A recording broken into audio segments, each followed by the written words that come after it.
پناہ مانگتا ہوں میں اللہ کی شیطان مردود سے۔ شروع اللہ کا نام لے کر جو بڑا مہربان نہایت رحم والا ہے۔ حضور اکرم صلی اللہ علیہ وآلہ وسلم کا ارشاد ہے، تمام اعمال کا دار و مدار نیت پر ہے، اور ہر عمل کا نتیجہ ہر انسان کو اس کی نیت کے مطابق ہی ملے گا۔ پس جس کی ہجرت دولت دنیا حاصل کرنے کے لیے ہو یا کسی عورت سے شادی کی غرض سے ہو، پس اس کی ہجرت انہی چیزوں کے لیے ہوگی جن کے حاصل کرنے کی نیت سے اس نے ہجرت کی۔ صحیح بخاری حدیث نمبر 1۔ حضور اکرم صلی اللہ علیہ وآلہ وسلم نے فرمایا کہ وحی نازل ہوتے وقت کبھی مجھ کو گھنٹی کی سی آواز محسوس ہوتی ہے، اور وحی کی یہ کیفیت مجھ پر بہت شاق گزرتی ہے۔ جب یہ کیفیت ختم ہوتی ہے تو میرے دل و دماغ پر اس فرشتے کے ذریعے نازل شدہ وحی محفوظ ہو جاتی ہے، اور کسی وقت ایسا ہوتا ہے کہ فرشتہ بشکل انسان میرے پاس آتا ہے اور مجھ سے کلام کرتا ہے، پس میں اس کا کہا ہوا یاد رکھ لیتا ہوں۔ صحیح بخاری حدیث نمبر 2۔ حضرت صلی اللہ علیہ وآلہ وسلم پر وحی کا ابتدائی دور اچھے سچے پاکیزہ خوابوں سے شروع ہوا۔ آپ خواب میں جو کچھ دیکھتے وہ صبح کی روشنی کی طرح صحیح اور سچا ثابت ہوتا۔ پھر من جانب قدرت آپ تنہائی پسند ہو گئے، اور آپ نے غار حرا میں خلوت نشینی اختیار فرمائی، اور کئی دن اور رات وہاں مسلسل عبادت اور یاد الہی و ذکر میں مشغول رہنے لگے۔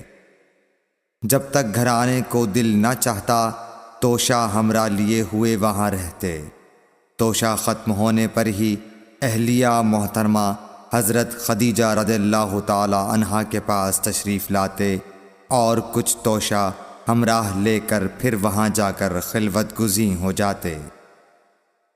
یہی طریقہ جاری رہا یہاں تک کہ آپ پر حق منکشف ہو گیا، اور آپ غار حرا ہی میں قیام پذیر تھے کہ اچانک حضرت جبرائیل علیہ السلام آپ کے پاس حاضر ہوئے اور کہنے لگے کہ اے محمد پڑھو۔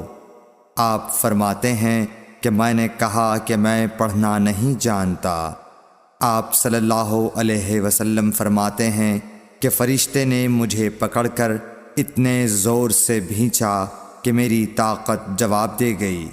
پھر مجھے چھوڑ کر کہا پڑھو۔ میں نے پھر وہی جواب دیا کہ میں پڑھا ہوا نہیں ہوں۔ اس فرشتے نے مجھ کو نہایت ہی زور سے بھینچا کہ مجھ کو سخت تکلیف محسوس ہوئی۔ پھر اس نے کہا کہ پڑھ۔ میں نے کہا میں پڑھا ہوا نہیں ہوں۔ فرشتے نے تیسری بار مجھ کو پکڑا اور تیسری مرتبہ پھر مجھ کو بھینچا، پھر مجھے چھوڑ دیا اور کہنے لگا کہ پڑھو اپنے رب کے نام کی مدد سے جس نے پیدا کیا اور انسان کو خون کی پھٹکی سے بنایا۔ پڑھو اور آپ کا رب بہت ہی مہربانیاں کرنے والا ہے۔ پس یہی آیتیں آپ حضرت جبرائیل علیہ السلام سے سن کر اس حال میں غار حرا سے واپس ہوئے کہ آپ کا دل اس انوکھے واقعے سے کانپ رہا تھا۔ آپ حضرت خدیجہ کے ہاں تشریف لائے اور فرمایا کہ مجھے کمبل اوڑھا دو، مجھے کمبل اوڑھا دو۔ لوگوں نے آپ کو کمبل اوڑھا دیا۔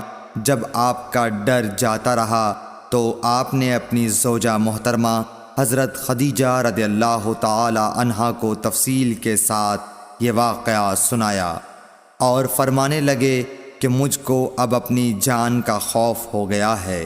آپ کی اہلیہ محترمہ حضرت خدیجہ رضی اللہ تعالی عنہا نے آپ کی ڈھارس بندھائی اور کہا کہ آپ کا خیال صحیح نہیں ہے۔ اللہ کی قسم، آپ کو اللہ کبھی رسوا نہیں کرے گا۔ آپ تو اخلاق فاضلہ کے مالک ہیں، آپ تو کنبہ پرور ہیں، بے کسوں کا بوجھ اپنے سر پر رکھتے ہیں، مفلسوں کے لیے آپ کماتے ہیں، مہمان نوازی میں آپ بے مثال ہیں، اور مشکل وقت میں آپ امر حق کا ساتھ دیتے ہیں۔ ایسے اوصاف حسنہ والا انسان یوں بے وقت ذلت و خواری کی موت نہیں پا سکتا۔ پھر مزید تسلی کے لیے حضرت خدیجہ رضی اللہ تعالی عنہا آپ کو ورقہ بن نوفل کے پاس لے گئیں، جو ان کے چچا زاد بھائی تھے اور زمانہ جاہلیت میں نصرانی مذہب اختیار کر چکے تھے اور عبرانی زبان کے کاتب تھے۔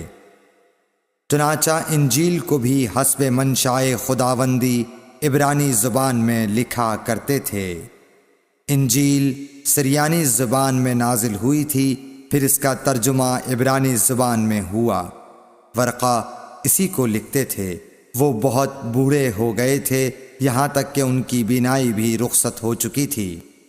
حضرت خدیجہ رضی اللہ تعالی عنہا نے ان کے سامنے آپ کے حالات بیان کیے اور کہا کہ اے چچا زاد بھائی، اپنے بھتیجے محمد صلی اللہ علیہ وسلم کی زبانی ذرا ان کی کیفیت سن لیجئے۔ وہ بولے کہ بھتیجے، آپ نے جو کچھ دیکھا ہے اس کی تفصیل سناؤ۔ چنانچہ آپ صلی اللہ علیہ وآلہ وسلم نے از اول تا آخر پورا واقعہ سنایا، جسے سن کر ورقہ بے اختیار ہو کر بول اٹھے کہ یہ تو وہی ناموس معزز رازدان فرشتہ ہے جسے اللہ نے حضرت موسیٰ علیہ السلام پر وحی دے کر بھیجا تھا۔ کاش میں آپ کے اس عہد نبوت کے شروع ہونے پر جواں عمر ہوتا، کاش میں اس وقت تک زندہ رہتا جب کہ آپ کی قوم آپ کو اس شہر سے نکال دے گی۔ رسول کریم صلی اللہ علیہ وآلہ وسلم نے یہ سن کر تعجب سے پوچھا کہ کیا وہ لوگ مجھ کو نکال دیں گے، حالانکہ میں تو ان میں صادق و امین و مقبول ہوں۔ ورقہ بولا، ہاں یہ سب کچھ سچ ہے، مگر جو شخص بھی آپ کی طرح امر حق لے کر آیا لوگ اس کے دشمن ہی ہو گئے ہیں۔ اگر مجھے آپ کی نبوت کا وہ زمانہ مل جائے تو میں آپ کی پوری مدد کروں گا۔ مگر ورقہ کچھ دنوں کے بعد انتقال کر گئے، پھر کچھ عرصے تک وحی کی آمد موقوف رہی۔ صحیح بخاری حدیث نمبر 3۔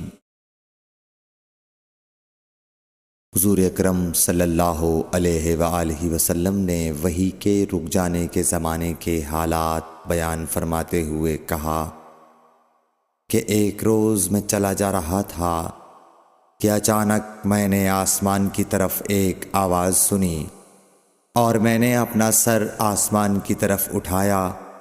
کیا دیکھتا ہوں کہ وہی فرشتہ جو میرے پاس غار حرا میں آیا تھا وہ آسمان و زمین کے بیچ میں ایک کرسی پر بیٹھا ہوا ہے۔ میں اس سے ڈر گیا اور گھر آنے پر میں نے پھر کمبل اوڑھنے کی خواہش ظاہر کی۔ اس وقت اللہ پاک کی طرف سے یہ آیات نازل ہوئیں، اے لحاف اوڑھ کر لیٹنے والے، اٹھ کھڑا ہو اور لوگوں کو عذاب الہی سے ڈرا، اور اپنے رب کی بڑائی بیان کر، اور اپنے کپڑوں کو پاک صاف رکھ اور گندگی سے دور رہ۔ اس کے بعد وہی تیزی کے ساتھ پے در پے آنے لگی۔ صحیح بخاری حدیث نمبر 4۔ رسول اللہ صلی اللہ علیہ وآلہ وسلم نزول قرآن کے وقت بہت سختی محسوس فرمایا کرتے تھے، اور اس کی علامتوں میں سے ایک یہ تھی کہ یاد کرنے کے لیے آپ اپنے ہونٹوں کو ہلاتے تھے۔ ابن عباس رضی اللہ تعالی عنہ نے کہا، میں اپنے ہونٹوں کو ہلاتا ہوں جس طرح آپ ہلاتے تھے۔ سعید کہتے ہیں، میں بھی اپنے ہونٹ ہلاتا ہوں جس طرح ابن عباس رضی اللہ تعالی عنہ کو میں نے ہلاتے دیکھا۔ پھر انہوں نے اپنے ہونٹ ہلائے۔ ابن عباس رضی اللہ تعالیٰ عنہ نے کہا، پھر یہ آیت اتری کہ اے محمد، قرآن کو جلد جلد یاد کرنے کے لیے اپنی زبان نہ ہلاؤ، اس کا جمع کر دینا اور پڑھا دینا ہمارا ذمہ ہے۔ حضرت ابن عباس رضی اللہ تعالیٰ عنہ کہتے ہیں، یعنی قرآن آپ صلی اللہ علیہ وآلہ وسلم کے دل میں جمع دینا اور پڑھا دینا ہمارے ذمہ ہے۔ پھر جب ہم پڑھ چکے تو اس پڑھے ہوئے کی اتباع کرو۔ ابن عباس رضی اللہ تعالیٰ عنہ فرماتے ہیں، اس کا مطلب یہ ہے آپ اس کو خاموشی کے ساتھ سنتے رہو، اس کے بعد مطلب سمجھا دینا ہمارے ذمہ ہے۔ پھر یقیناً یہ ہماری ذمہ داری ہے کہ آپ اس کو پڑھو، یعنی اس کو محفوظ کر سکو۔ چنانچہ اس کے بعد جب آپ کے پاس حضرت جبرائیل علیہ السلام وحی لے کر آتے تو آپ توجہ سے سنتے، جب وہ چلے جاتے تو رسول اللہ صلی اللہ علیہ وسلم اس وحی کو اس طرح پڑھتے جس طرح حضرت جبرائیل علیہ السلام نے اسے پڑھا تھا۔ صحیح بخاری حدیث نمبر 5۔ رسول اللہ صلی اللہ علیہ وآلہ وسلم سب لوگوں سے زیادہ جواد سخی تھے، اور رمضان میں دوسرے اوقات کے مقابلے میں جب جبرائیل علیہ السلام آپ صلی اللہ علیہ وآلہ وسلم سے ملتے بہت ہی زیادہ جود و کرم فرماتے۔ جبرائیل علیہ السلام رمضان کی ہر رات میں آپ صلی اللہ علیہ وآلہ وسلم سے ملاقات کرتے اور آپ کے ساتھ قرآن کا دورہ کرتے۔ غرض حضرت صلی اللہ علیہ وآلہ وسلم لوگوں کو بھلائی پہنچانے میں بارش لانے والی ہوا سے بھی زیادہ جود و کرم فرمایا کرتے تھے۔ صحیح بخاری حدیث نمبر 6۔